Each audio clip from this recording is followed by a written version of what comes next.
Hello friends, welcome to Karur Kitchen. இன்னைக்கு நம்ம சேனல்ல ராஜ்மா வச்சு சப்பாத்தி பூரிக்கு தொட்டு சாப்பிடுற மாதிரி ஒரு சூப்பரான குருமா ரெசிபி எப்படி பண்றதுன்னு பார்க்கலாங்க. அதுக்கு நான் இன்னைக்கு 150 கிராம் அளவுக்கு ராஜ்மா எடுத்துர்க்கேன். இத நல்லா கழுவிட்டு ஒரு நாள் ஃபுல்லா ஊற வச்சு இப்போ எடுத்து வச்சிருக்கேங்க. இப்போ இந்த குருமா பண்றதுக்கு மசாலா அரைக்கிறதுக்கு வதக்கிக்கலாம். அதுக்கு ஸ்டவ் ஆன் பண்ணி கடாய் வச்சு ஆயில் ஆட் பண்ணிக்கிறேன். இதில் ஒரு சில் தேங்காய் பொடியை நறுக்கியிருக்கேன். 5 பல் பூண்டு ஆட் பண்ணிக்கிறேங்க.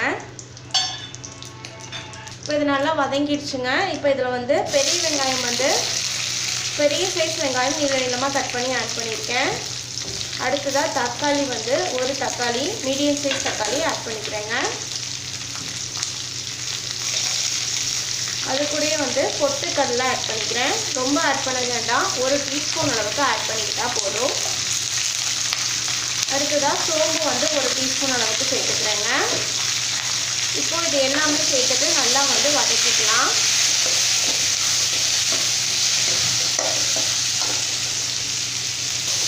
இப்போ இது எல்லாத்தையும் சேர்த்து நல்லா நம்ம வதக்கிக்கலாங்க. தக்காளி வெங்காயம் வதங்கிட்டு இருக்கு. இந்த ஸ்டேஜில் மஞ்சள்தூள் 1 1/4 டீஸ்பூன் அளவுக்கு சேர்த்துக்கிறேங்க. மஞ்சள்தூள் சேர்த்துட்டு நம்ம வதக்கி விட்டுக்கலாம்.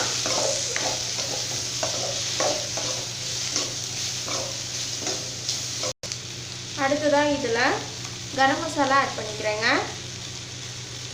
2 ஸ்பூன் அளவுக்கு சேர்த்துக்கிறேன்.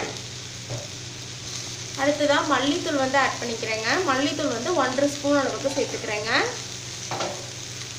இப்போ இது எல்லாமே சேர்த்துட்டு நல்லா நம்ம மிக்ஸ் பண்ணி விட்டுக்கலாம். நல்லா வதக்கிட்டு ஸ்டவ் ஆஃப் பண்ணிடலாங்க. இப்போ இது சூடு ஆறட்டும். பாருங்க, மசாலா சூடானதுக்கு அப்புறமா இந்த மாதிரி அரைச்சு எடுத்து வச்சிருக்கேன். இப்போ ஸ்டவ் ஆன் பண்ணி குக்கர் வச்சு ஆயில் ஆட் பண்ணிக்கிறேங்க.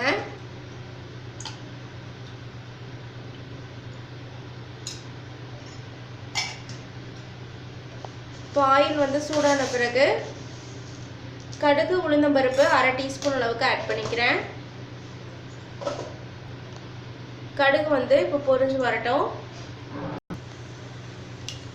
கடுகு பொரிஞ்சு வர டைமில் பொடியாக நறுக்கின பெரிய வெங்காயம் ஆட் பண்ணிக்கிறேங்க.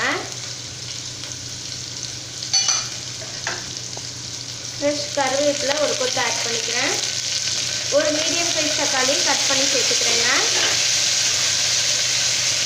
இப்போ தக்காளி வெங்காயம் எல்லாமே சேர்த்துட்டு நல்லா நம்ம வதக்கி விட்டுக்கலாம்.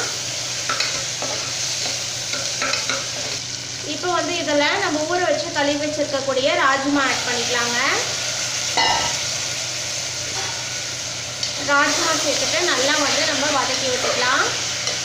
இந்த குருமா ரொம்பவே டேஸ்ட்டாக இருக்குங்க. சப்பாத்தி பூரிக்கலாம் நல்லா இந்த மாதிரி வதக்கிக்கலாம்.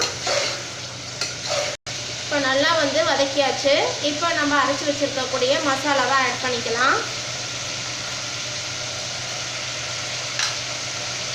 இதில் குருமாவுக்கு தேவையான அளவு உப்பு ஆட் பண்ணிக்கிறேங்க.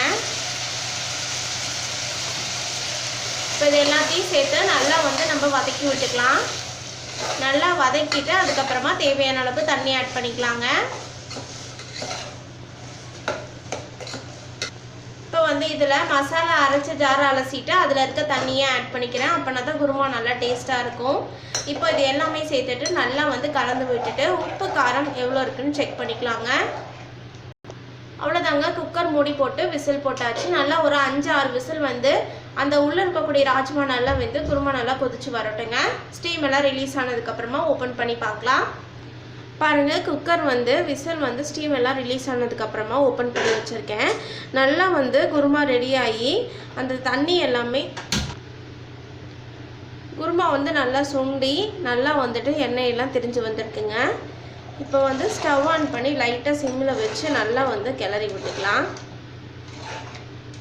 அவ்வளோதாங்க, நமக்கு சூப்பரான ராஜ்மா குருமா தயாராகிடுச்சு. இந்த ரெசிபியை உங்கள் வீட்டு கிச்சன்லேயும் மறக்காமல் ட்ரை பண்ணி பாருங்கள். ட்ரை பண்ணி பார்த்து பிடிச்சிருந்துச்சுன்னா எங்கள் கரூர் கிச்சன் சேனலை லைக் பண்ணுங்கள், கமெண்ட் பண்ணுங்கள், சப்ஸ்கிரைப் பண்ணுங்கள். அப்படியே கூட இருக்கக்கூடிய பெல் ஐக்கானையும் ப்ரெஸ் பண்ணிவிடுங்க. அப்போ தான் நாங்கள் போடுற வீடியோஸ் உங்களுக்கு உடனுக்குடனே சேரும். இந்த வீடியோ உங்களுக்கு பிடிச்சிருந்தா ஷேர் பண்ணுங்கள். தேங்க்யூ.